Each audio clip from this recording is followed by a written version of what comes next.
Mega Love shout out mga kakabsat. Naku, walang update si Attorney Claire 23 hours ago, kagabi siya. Ang update lang kay Attorney Claire, na yun nga, na yung binasa ko sa inyo kanina, yung previous live natin. Kala ko may update si Attorney Claire. Sige, ito tayo kay Attorney Rene Bueno nga tayo muna. Baka sakaling may update si Attorney Rene Bueno.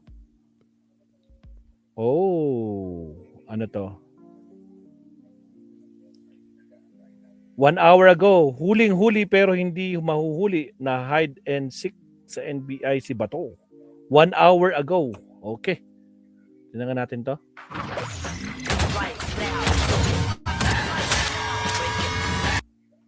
Huling-huli pero hindi mahuli ang hide and seek ng NBI at ni Bato sa Senado. Attorney.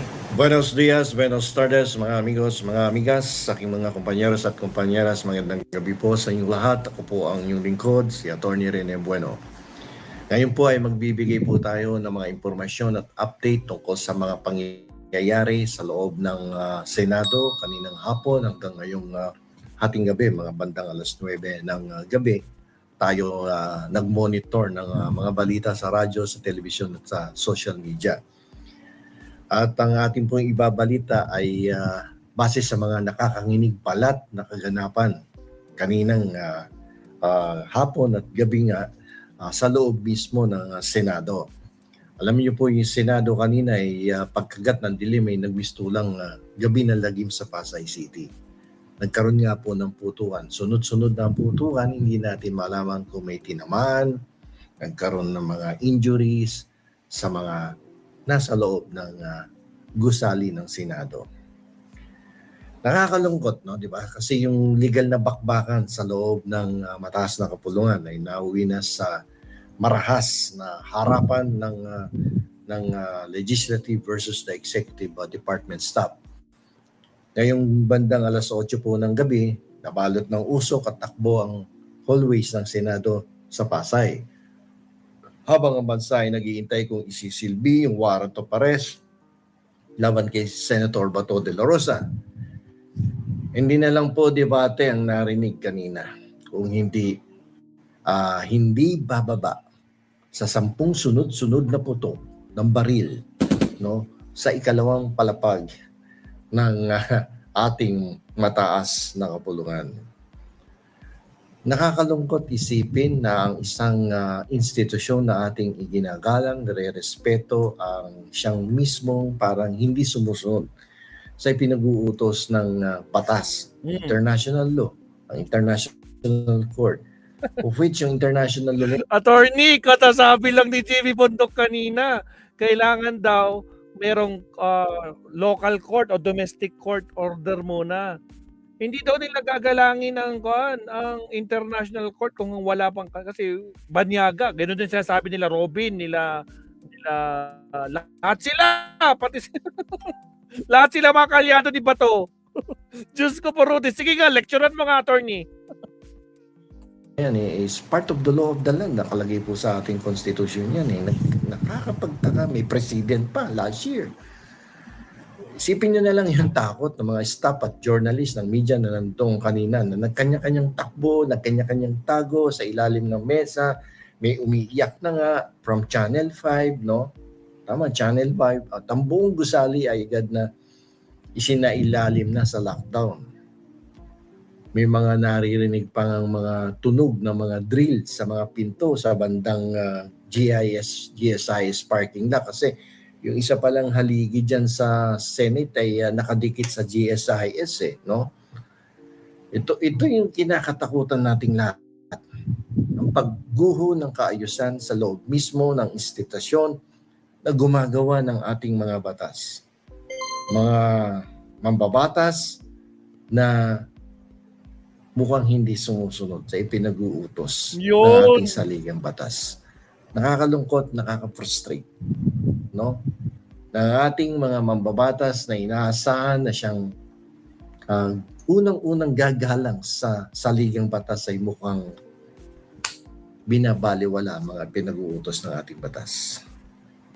At sa parte naman ng Executive Department, lalong-lalo na sa DILG, no, at sa National Bureau of Investigation, parang may kakulangan sa kanilang mga ikinikilos. Excuse me. Parang nagiging misteryoso yung kwento kasi pagdating sa kanila. Ayon kay Senate President Alan Peter Cayetano, nagkaroon ng komunikasyon sa NBI na si Melvin Matibag. At ang sabi, pinapaatras na raw ng mga ahente ang mga ahente ng NBI at wala na silang tauhan sa loob ng Senado. Sino yung sinasabing allegedly NBI agent na nagpaputok? Allegedly it was an NBI pero sabi nagpretend lang na NBI. So hindi natin malaman kung ano ang totoong kwento rito at sino yung mga nagpaputok. Pero before that, nakita natin sa television yung mga security ng isang senador may dalang mahabang baril. Kung ganon, sino ang nagbabarilan dito sa loob?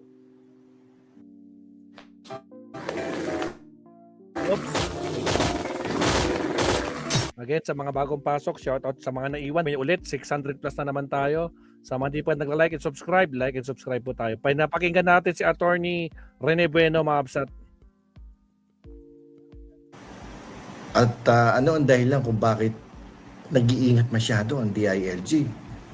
No? Bakit nung panahon ni General Torre ay hindi ganito ang nangyari? Wala kang narinig kahit isang putok. Pero naaresto ng maayos ang dating Pangulo, naisakay sa eroplano. Walang gulong nangyari, hindi katulad ngayon. Yung kaso na yun ni former President Rodrigo Duterte, malinis yung operasyon. Pero ngayong gabi, tila may clash sa pagitan ng mga magkakaibang armadong grupo. Ang DILG ay tila distancing muna dahil ayaw nilang mapagbintangan na sila ang nagpasimula ng gulo sa isang co-equal branch of the government. Pero marami na pong pumipintas, pumupuna at nagagalit sa kasalukuyang DILG chief sapagkat mismo si Sonny Trillanes, according to the news, ay nagsabi nga hindi niya maintindihan ng ating DILG chief kung sino ba talaga kakampi nito. At wala pang naipakukulong na mga hinahanap ng batas. Paulit-ulit sinasabi ng DILG, wala kaming actionable document. Pero ngayon may putukan na, hindi na ito usapan ng papel. Ito po ay usapan na ng public safety. Yung pag-iwas ng DILG ay maaaring diskarte para hindi sila ang masisi. Kung sakaling may friendly fire sa pagitan ng pulis at mga security detail ng senador, maliwanag naman kanina sa telebisyon na kuna ng mga security aid ng isang senador na may dalang mahabang armas. Akala mo nag-shooting isang giyera, di ba? Nakakalungkot makakita ng ganyang mga mambabatas. Itong si Senator Bato ay hindi lang basta politiko kasi yan eh. Siya po yung dating hepe ng Philippine National Police. Isang close ally ng dating Pangulong Rodrigo Duterte. Maaaring yung mga loyalista ng dating Pangulo ay loyalist na din niya siyempre. No? At meron din yung mga loyalista sa uniformadong serbisyo kasi nga naging PNP chief. Ang DILG po ay alam na anumang pwersahang pagpasok kung maaaring maging mitya ng mas malawak na rebelyon sa hanay ng kapulisan. Pero alam niyo po kung ordinaryong tao lang yan, kahit magsara ng pintuan yan, kahit magkadena ng makapal yan, gigibain nila yan kapag hindi sila pinapasok. And that is allowed under the rules of court. Pero bakit dito? Hirap na hirap silang i-implement yung warrant of arrest. Kung nagtatago dyan, hindi kayo papapasukin, papayag kayo yung law enforcers. pwede nyo masirain yung pintuan pag may bit-bit kayong warrant Alam niyo po, yung mga bala na bumaon sa dingding ng Senado ngayong gabi ay isang babala sa ating lahat. Kapag ang gobyerno, ang mga hepe ng ating mga ahensya katulad ng DILG ay nagbulag-bulagan sa mga presidents katulad ng kay former President Rodrigo Roa Duterte dahil lamang sa takot o dahil lang sa politika. Ang resulta nito ay alam nyo na. Hindi ko na kailangan sabihin kung ano magiging resulta niyan. Ang tagal naging tahimik ng DILG. Ang tagal nilang umiiwas sa sitwasyon na to. Sa gitna ng putukan na nangyari kanina, hindi na natin matatawag na prudence o pag-iingat yan. Ito po ay senyales ng isang paralisadong sistema. Hindi na po ito tungkol kay Bato o sa International Criminal Court. Ito po ay tungkol na sa katotohanan na kapag ang mga pinuno natin ay hindi kayang magpasya ng may paninindigan, wag naman sana mangyari na yung mga baril ang siyang magsasalita para sa kanila. Pero wag nating isipin niyo. Pero minsan, dumadating sa puntong ganyan base sa mga nakaraang kasaysayan ng ating bansa. Ang Senado ay dapat na silungan yan ng katwiran. Hindi po yan arena ng karahasan.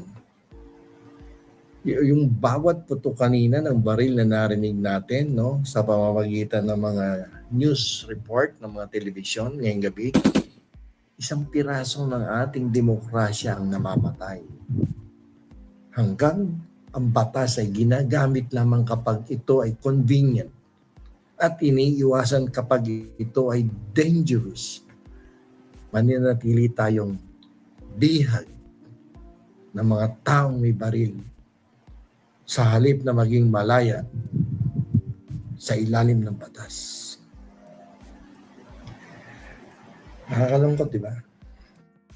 So, dito na lamang po. Ito po ang inyong lingkod, si Atty. Rene Bueno. Salamat, attorney. O yan, na-lecturean na naman ng mga senador. ng mga nagkup-kup dyan kay Bato de la Rosa. Nako po. Ipinagpipilitan kasi na dapat meron kasing meron munang hearing sa local court. Anak ng kamote talaga, Mabsat. Shoutout sa iyo, Gabsat. DJ Byron. Shoutout, Gabsat. O, sa mga di pa nakaka-subscribe dun sa kaibigan natin, Gabsat, paki-subscribe din itong si DJ Byron, mga kakabsat. Nako, mag-i-enjoy ko kapag siyang nagtatopic. Stage ang nangyari. Yun na nga, Kabsat. Stage. Andiyan ka ba? Teka lang Kabsat, nandiyan ka ba? Gusto mo mag-usap muna tayo bago ako mag-next topic? Kwentuhan tayo saglit. Teka, pakitin ko si pakitin ko si DJ Byron para makilala nyo. DJ Byron, paki-click yung link. Ito. Pakitin ko saglit si DJ Byron, Mabsat. DJ Byron. Akyat. O sa mga hindi pa nakakapag-subscribe dito, paki-subscribe tong kaibigan ni Maestro. Makikipagkwentuhan lang tayo, no? kahit lang 5 minutes or ikaw. Sige, hintayin natin si Kabsat. DJ Byron from USA. Good morning, Kabsat Maestro. Purple Butterfly, shout out Kabsat. O, sa mga bagong pasok, baka naman mga Kabsat paki-subscribe si DJ Byron, mga kakabsat. Hinihintay ko lang. Mag-usap-usap tayo. Nagla-live stream din to. Kabsat, no, sa mga di pa po nakakapag-subscribe. Baka naman.